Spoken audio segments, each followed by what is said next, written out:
There is no culture without language, and there is no language without culture. The roots of preservation of Sanskrit also come from the deep fundamental cultural beliefs of the society. As the language of the scholars, as the language of the seers, the language of the yogis. So some languages which are fundamentally meditative in the nature. We are not asana teachers, we are yoga teachers. Unfortunately, asanas have been misbranded in the West as yoga. Yoga, yujir yogi in Sanskrit we see. Yuja samadho, yuja samyamane, yoga chitta vritti nirodha. All of these are the definitions of yoga. Hello, thank you so much for being here and for allowing us this time with you to talk a little bit about Sanskrit. Can you please introduce yourself first and tell us just a little bit about you? Yes. My name is Dr. Bhagyashree Joshi, and I'm a Vedic scholar. It has been around last 27 years, starting from the age of 3. I have been exposed to the wisdom of the scriptures in the traditional Guru Shishya Parampara or oral tradition, the lineage. Also from the family, I hold roots for last 3 generations who have been in the practice of Sanskrit Vedic chanting and the study of scriptures. Thank you so much. It's an honor to have you here. So let's start to talk a little bit about the language as a thing, Sanskrit. Yes. And maybe tell us about the importance of pronunciation and, for example, how is yoga really pronounced, and Yes. what is the role that the pronunciation has to play in all of it? Yes. So we see as the asanas are for the body, and you practice sequence and vinyasa and ashtanga asanas, the Sanskrit and mantras are with the mouth, that you are doing the same yoga. The language Sanskrit beautifully weaves inhalation and exhalation, the practices that are fundamental in pranayama. And with every word, you're either inhaling or exhaling deeply. The sun and moon energy of the body, the Ida and Pingala, are greatly balanced with Sanskritam. Sanskrit is also a language that takes one to the lightness of the heart. So when you speak Sanskrit, you feel as if you're singing a song or in a melody which follows. The texts of yoga are in the language Sanskrit, and we see sage Patanjali, the one who carried the tradition of yoga forward by systematizing the entire practice of yoga, has majorly in his life contributed to 3 scriptures, or 3, we could say, schools of thought. One was the practice in yoga philosophy, second was the practice and philosophy of Ayurveda, and third, practice and philosophy of Sanskrit. So to understand yoga, we need to understand Patanjali. And to understand Patanjali, we need to understand how yoga, Sanskritam and Ayurveda come together. And can you tell us a little bit about the history, since all of that it comes before Patanjali, as you're saying. Yes. So what is the history that comes within Sanskrit? Sanskritam, we see the language before Panini, the Sanskrit language, had many grammarians. So the name Panini and Patanjali are very instrumental in understanding the history of Sanskrit language. Although it is said the goddess Saraswati and the god commonly referred to as Indra had their own grammar and their way of speaking Sanskritam, it is the scholar Panini and scholar Patanjali. These 2 sages, the rishis or scholars, are the ones we can understand in the present times. Okay. So we can roughly divide the area of Sanskritam pre-Panini, post-Panini, and also pre-Patanjali, post-Patanjali in ancient understanding of Sanskritam. In the modern times, Sanskrit is still a living language. It is still carried in the traditional lineage. It is not lost. Like India is the living civilization. Many other civilizations that we know, like Mesopotamia or the Egyptian civilization around the Nile, they could not survive time. But along the Indus River, the Hindu civilization, now also translated as Hindu, is still a living civilization. And we say Sanskrit is a Sanatana. There is no origin and there is no end. It's a Sanatana language. So it has been flowing like Ma Ganga has been eternally flowing. She has changed her channels now, but we feel there is again a surge and she's going to rise again. So Sanskrit is the mother language, as we call it. Why do you think it has prevailed so well here in India? As you were saying, the example of these other ancient cultures that their languages and even their practices were lost at some point. Why do you think here in India that was able to be still here and provide for so long? I feel the support of culture that the language had, because these two are entwined. There is no culture without language and there is no language without culture. So the roots of preservation of Sanskrit also come from the deep fundamental cultural beliefs of the society. Although India has other classical languages like Tamil apart from Sanskrit, Sanskrit still chooses, it has still chosen to be alive in as the language of the scholars, as the language of the seers, the language of the yogis. So some languages which are fundamentally meditative in the nature were liked by the people whose family culture and roots were, or they embraced a softer way of living. So dialects emerged.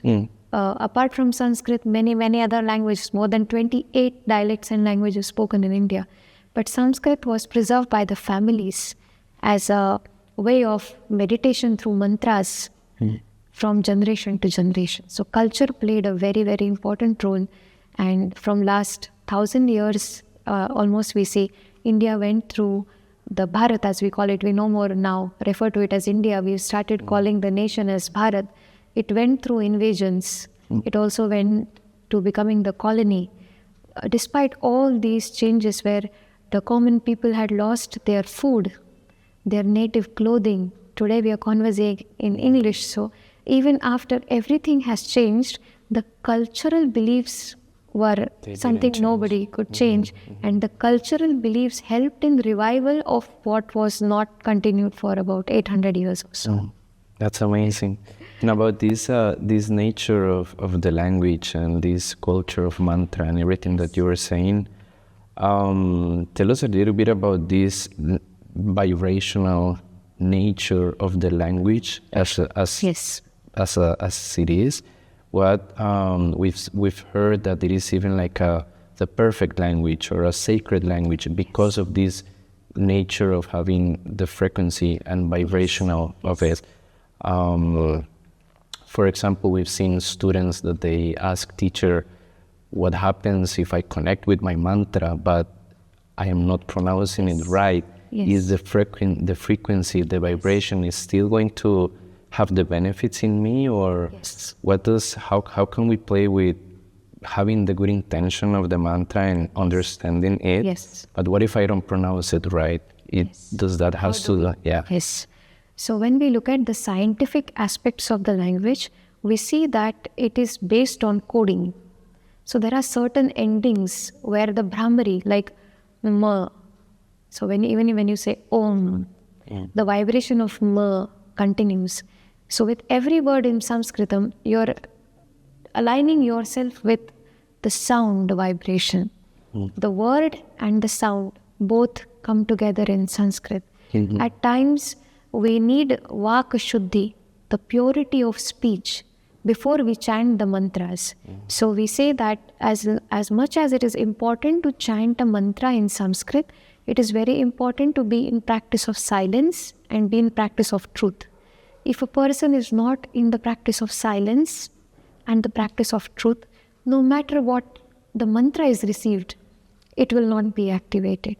So to tune to the frequencies through mantras, 3 factors are important. One is the practice of truth. In the practices of yoga, we see yama and niyamas. Satya is one of them. Yes. So practice of truth, then practice of silence. At least few hours in a day where we are not conversing. And then comes the chanting part of it, or the correct pronunciation. for having the correct pronunciation. Traditionally, when we look at the ancient history of language, the lightness of the tongue was very, very important. So you can't have a heavy tongue if you have to chant mantras. There were several oils, like our gurus have told us, where they would use the oil on the tongue to cleanse it. And like we have the tongue cleaners, frequent use of those.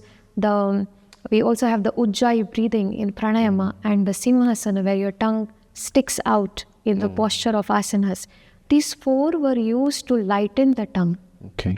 At times, also playing musical instruments helped in increasing the lightness of the pronunciation by strengthening the muscles around the mouth, the palate and the tongue. Okay. In Sanskrit, we say the sound is produced wherever the tip of the tongue touches. So if the part of the tongue is from the throat, we say kha. Mm.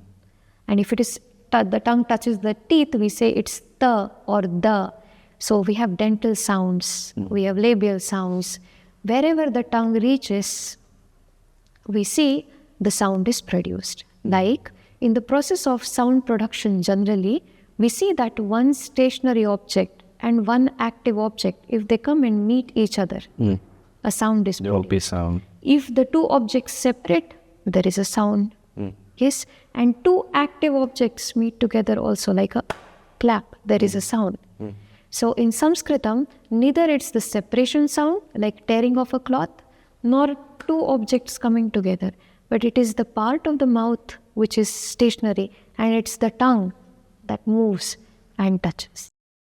And wherever the tongue moves and touches, having the knowledge of the use of the correct touch or the nasal sound and the parts of the mouth cavity, they enhance the production of sound from the human body.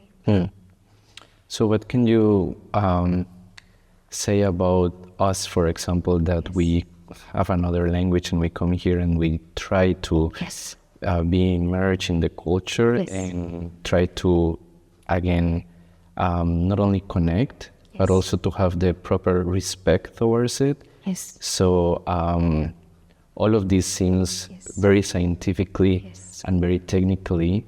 So what are some tips that you can tell for people that want to start With trying to And some mantra chanting or just like the training of these tools? aspects of speech pronunciation. Right. I'm happy that we have people who are interested also from different cultures coming to the study of Sanskrit.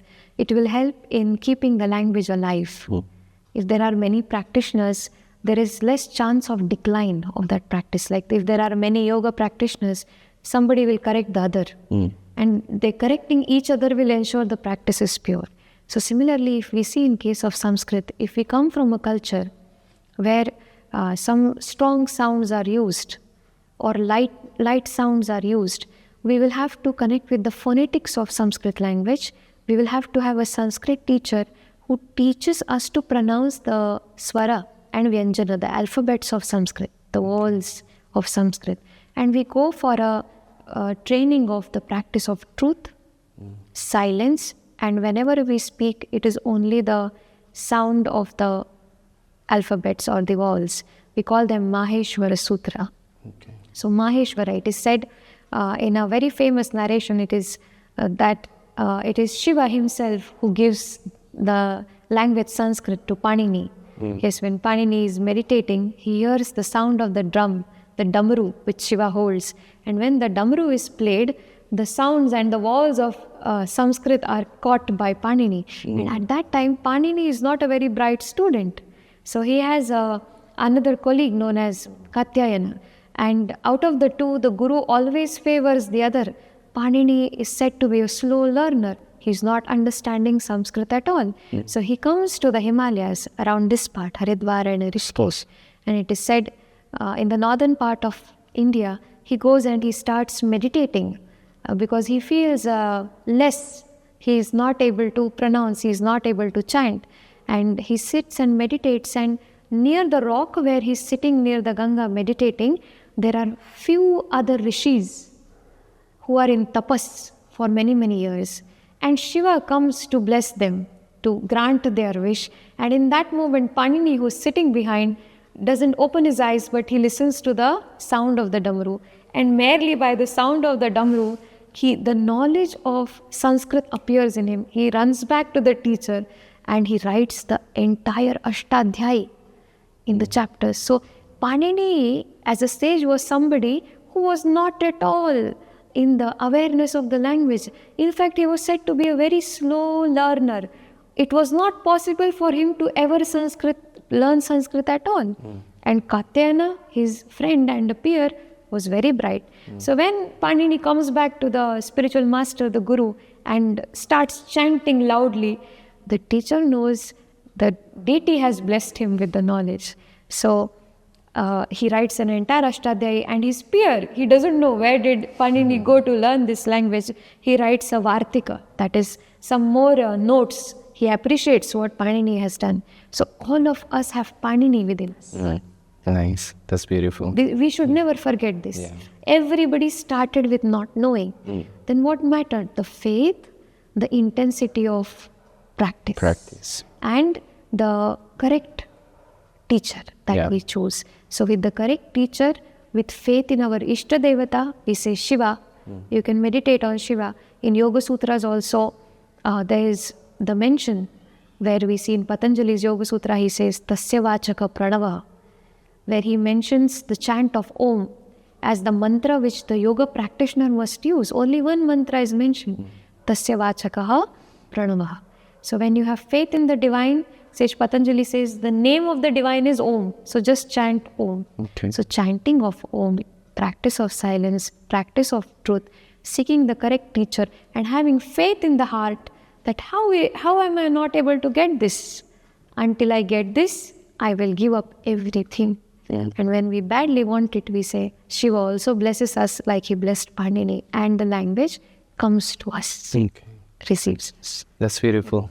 Sorry, it went a little long. No, There is an that's interesting amazing. Thank you. story to it. And what do you think about the translation or meaning of some of the concepts? For example, I have seen that sometimes it's hard for the teachers to translate a word into another language, and they have to, let's say, for example, our philosophy teacher, to translate Dharma, he has to give a whole class of context just to translate one word. So I'm wondering if the language itself, sometimes the meaning gets lost in the translation of other languages because we simply don't have the words to properly translate what it is meant to be. Very right. Yes, it is true. In that case, we also see the modern scholars who are equally proficient in English language and the Latin roots. For example, along with my traditional studies, I was also taught in the convent school. So I could have the language and structure of English grammar and also have the language and structure of Sanskrit grammar, and it helped me. So I'm grateful for my parents for having that perspective about 30 years back that I would need another language to translate Sanskrit in the future. So having a teacher who has the knowledge of both is one, it makes easy, where the traditionally Sanskrit is also there, but the other language is also as efficiently used as Sanskrit. One. Second is to go with Indian teachers in your country who speak your language, for example Spanish, but are also English Sanskrit scholars. Like we have Indian embassies in different countries. So connecting with the embassy to know, is there anybody who's teaching Sanskrit? Because if they have migrated to that country, that means they can speak the language of the land. And they will be able to bring you closer to the meaning in Sanskrit. So basic study you can do in your own place, and then you can travel to Rishikesh or India and see a teacher who can take you from the basic to intermediates. Yeah, because even reading, for example, if I just take a book and read the commentary of, for, let's say, the Yoga Sutras, there are hundreds of commentaries and they all will say a lot of different things because their way in which they're trying to explain these very difficult sutras, for example, is going to be different, and they're going to different contexts, different things. So yeah, I guess apart from that, having an actual teacher that can, in a way, help you to understand everything in your language will be very beneficial. I thought of this, and it is about 4 years back, I started my online open learning channel of Sanskrit Sadhana Mandir Rishikesh. And there I started uploading the Yoga Sutras along with the ease in English, and it's open to all. People can study. So what you may get lost in a text at times, you will be able to find it in less words. So in less words, context is very important. 3 things we need in translation. Teacher must not be too technical in Sanskrit also. Then the meaning and the gist of that verse is lost, and our mind focuses on Sanskrit instead of the intention of the verse. This is first. The second thing, the teacher we study from must not use many words while explaining. So learning must also be an experience like meditation. When you listen to your guru, even if it's in English, the same Yoga Sutras, you must be able to feel that you're going through the sutra and there is no teacher in front of you. You're directly connected with the sutra. And third is to ask for the correct translation also, because we have different paths of yoga, like Bhakti Yoga, which are a dualist perspective in philosophy. So somebody who comes from a non-dual perspective like myself, the Advaita Vedanta tradition, has a more unified view of Yoga Sutras.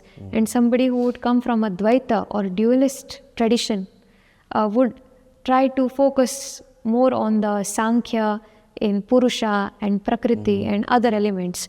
So we need a teacher for the philosophy also who knows all the philosophy. Why? Maybe because the teacher can connect different pieces and help you arrive there. Again, I say, having the right teacher saves a lot of time and a lot of effort. And what do you think about, as a yoga practitioner, again, if you are in the path of Bhakti Yoga, if you are in the path of only meditation, or if you're starting with asana, in whatever level, whatever step that you're in your journey, do you recommend that at least a little bit of knowledge in Sanskrit, at least a little bit of efforts on trying to understand the Sanskrit is necessary? For example, for us that we are taking all of this to the West, it is necessary for us as now teachers to go into the West and extend all of this, right? Yes. It is very important because you hold the responsibility of preserving yoga in its true form. When you talk a little bit of Sanskrit or even you pronounce the mantras correctly, you will find the mind feels very, very calm. And your students will be interested in Sanskrit because of you.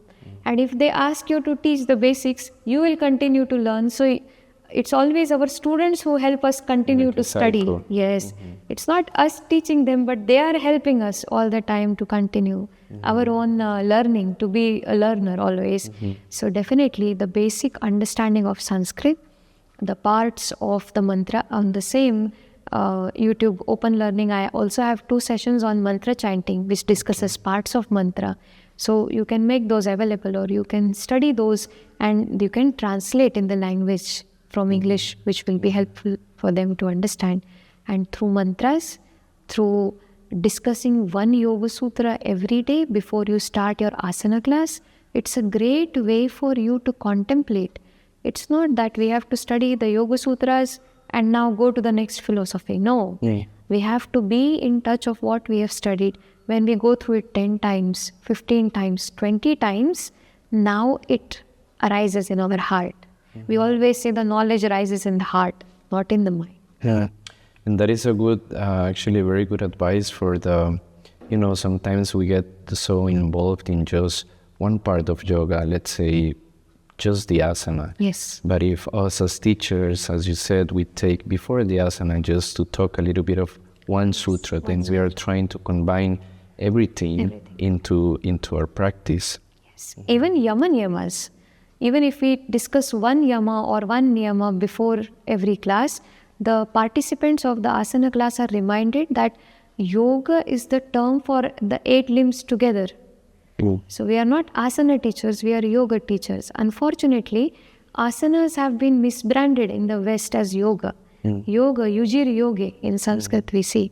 Yuja samadho, yuja samyamane, yoga chitta vritti nirodha. All of these are the definitions of yoga, and they point to the fact that yoga is beyond the physical aspect. Neither asanas are the first part of the 8 limbs, nor asanas are the end of the practice of yoga.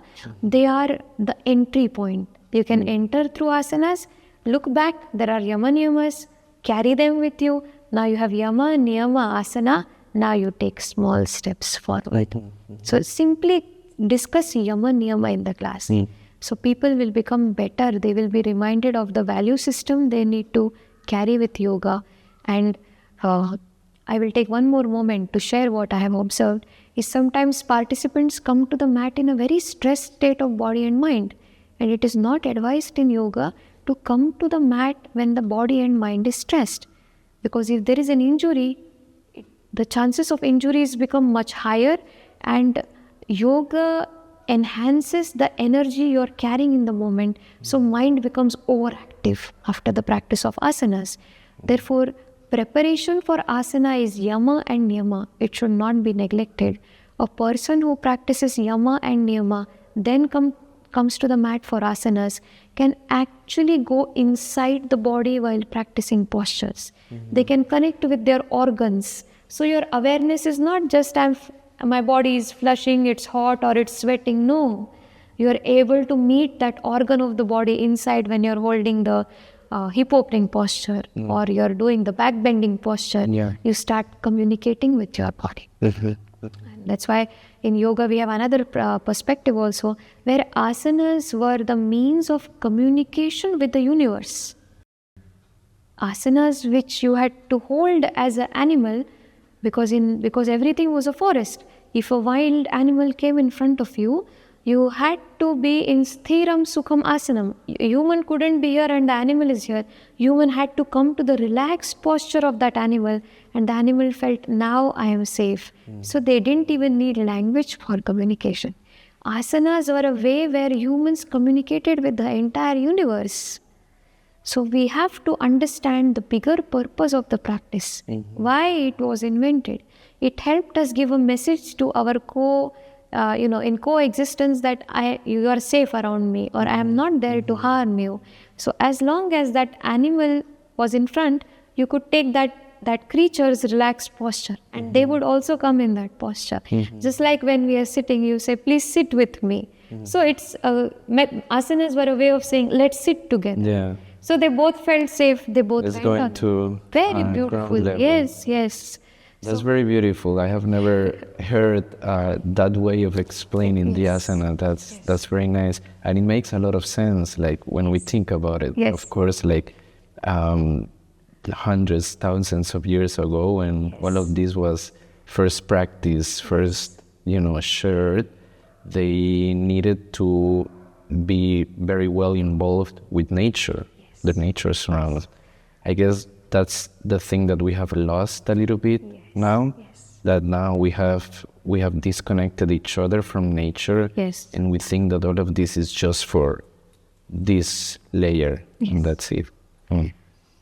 So taking this understanding of asanas, because everybody comes to Rishikesh for yoga teacher training, and after this certification of Yoga Alliance, they primarily start teaching and practicing asanas, and that's good.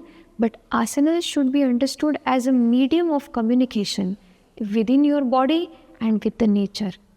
So asanas are a way where you can be in perfect coexistence with everybody. We all become same when we are practicing the posture. Also, another thing, when the teachers go into the class, they must know that in the postures, every student's body has surrendered.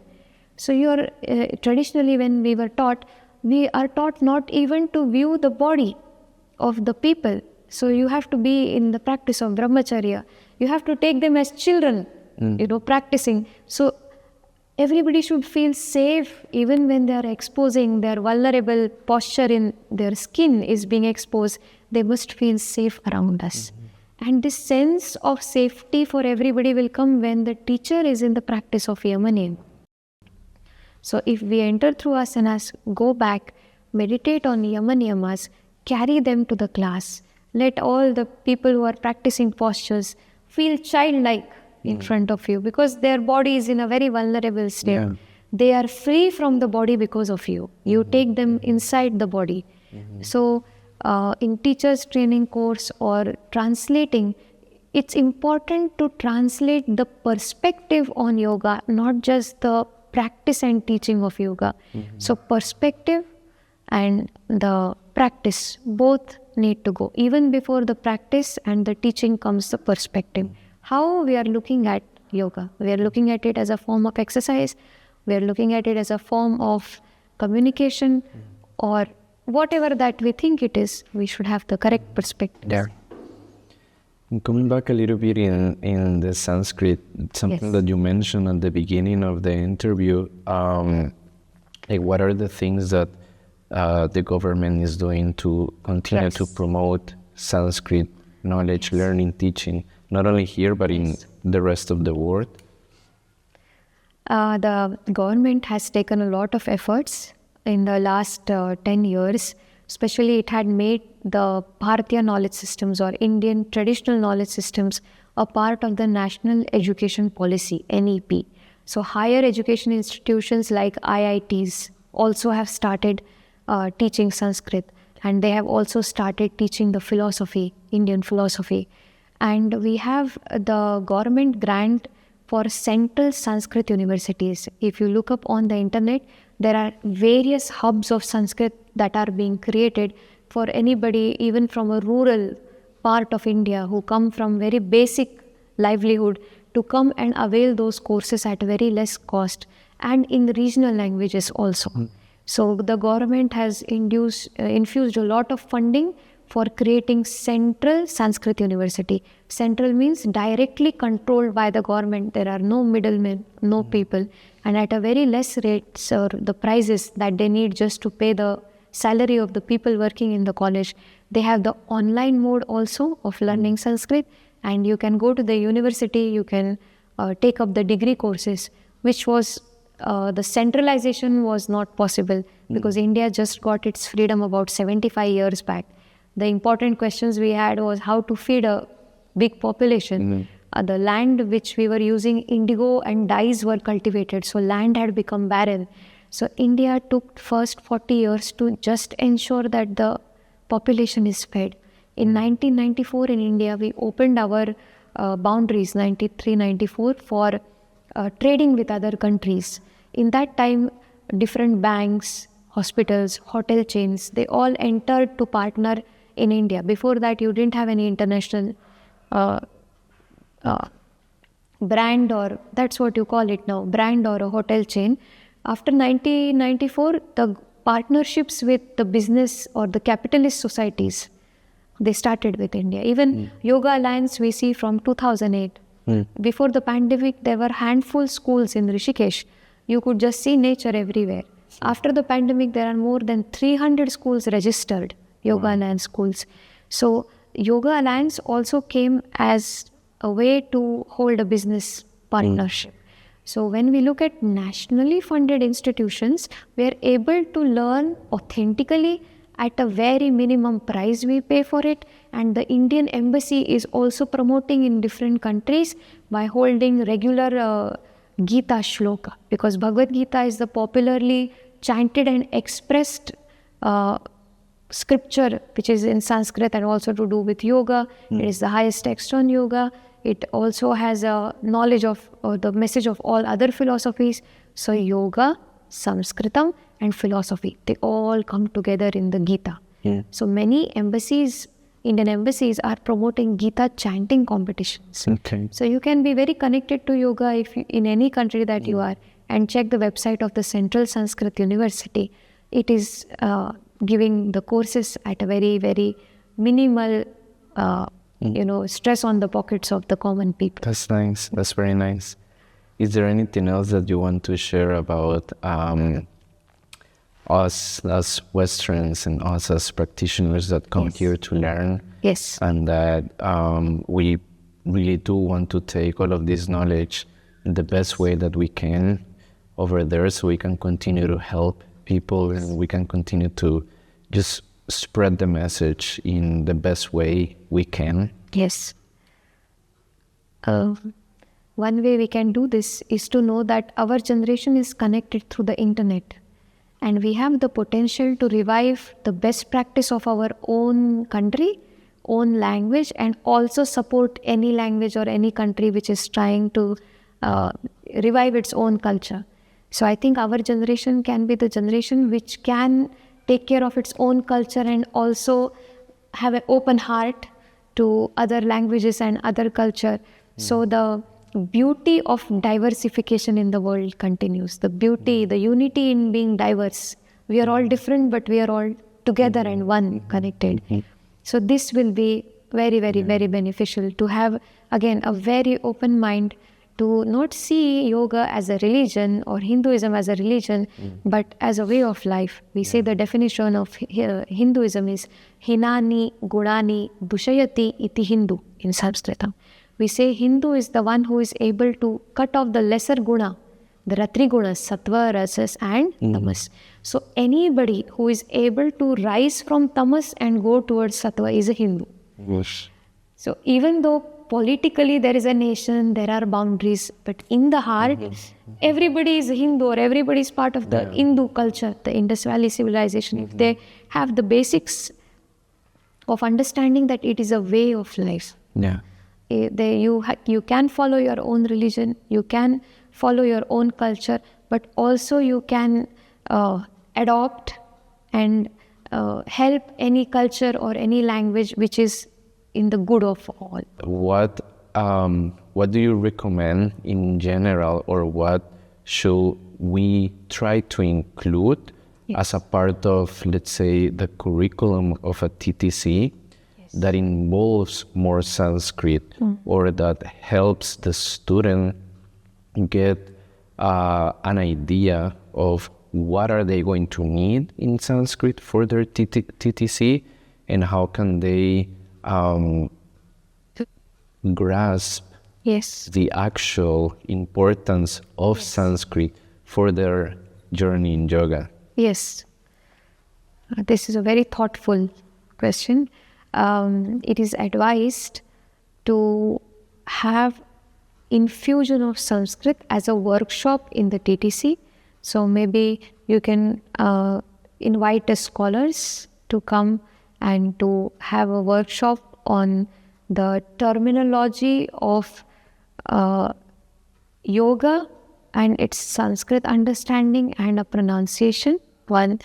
And before coming for the course also, they can go for a recorded or a live session with a scholar to understand the names of the postures, to understand the key concepts and words in Sanskrit that the teacher will use, so they can reconnect better in the class, not feel missed out or left out, or the language will not feel alien, but they will accept Sanskrit as much as they accept yoga. Okay. And one more way is, when students choose the school, they can always write a request that they would need a session on Sanskrit as well. So if it comes from the student community, the schools will also have to give it a thought, or they can write to Yoga Alliance and formally they can do it. It might take some time, but having a recorded course, and like yourself, you can always, since you have this perspective, have a pre-TTC familiarization with yoga and Sanskrit. We call it a familiarization workshop. Yeah, to get used to. To get used to listening again and again. We can have interactive quizzes. Okay. So they are able to remember. So when they actually come to the yoga hall, they already know what they are listening and what that term is and what that meaning is. So they will be encouraged to ask questions to the teacher. If they feel, oh, this is difficult, this is the first time I'm listening. So they will not focus on the message the teacher is delivering, but they will focus on how hard this is to pronounce, how hard it is to understand. Yes. Okay, perfect. So one last question just for everyone to be very clear, and so we can also be very clear in how to get the message out. What is the main relationship and importance of the Sanskrit in yoga? The text, the scripture and teachings of yoga are in the language Sanskrit. So if you even want to connect with a person and you know their language, even a small, like saying hello or thank you, they feel deep affection towards us. Just like if we want to be friends with yoga and we want to embody that practice, we must be able to understand the soul of yoga through Sanskrit. So it's not that we should be able to read and we should be able to speak Sanskrit while in yoga, but we must be able to understand the message of the philosophy of yoga which is delivered in through Sanskrit.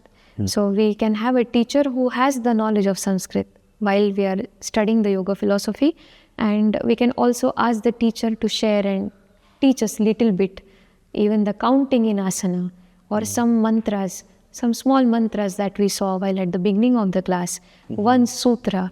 So even if we are able to have a good pronunciation in Sanskritam, we will be able to understand the message of yoga for ourselves and deliver it. Sanskritam is the base, it's the soul of yoga. So to understand great yogis and to understand their language, Sanskritam will help us. Thank you so much. And again, if there is anything else that you want to end up with, any message that you want to Yes, give out? I can say that my husband and I, we've been closely working for revival of yoga in Sanskritam for many years in Rishikesh now. So if there is any seeker, anybody who wants to connect with yoga very simply, they can always reach out to us and we are always open to help them and guide them correctly. So they can connect with us as a family without any barriers, and they can always seek guidance from us. We are very happy to be in Rishikesh and help them with all that we can. Thank you so much. Namaste. And how can they find you and your husband?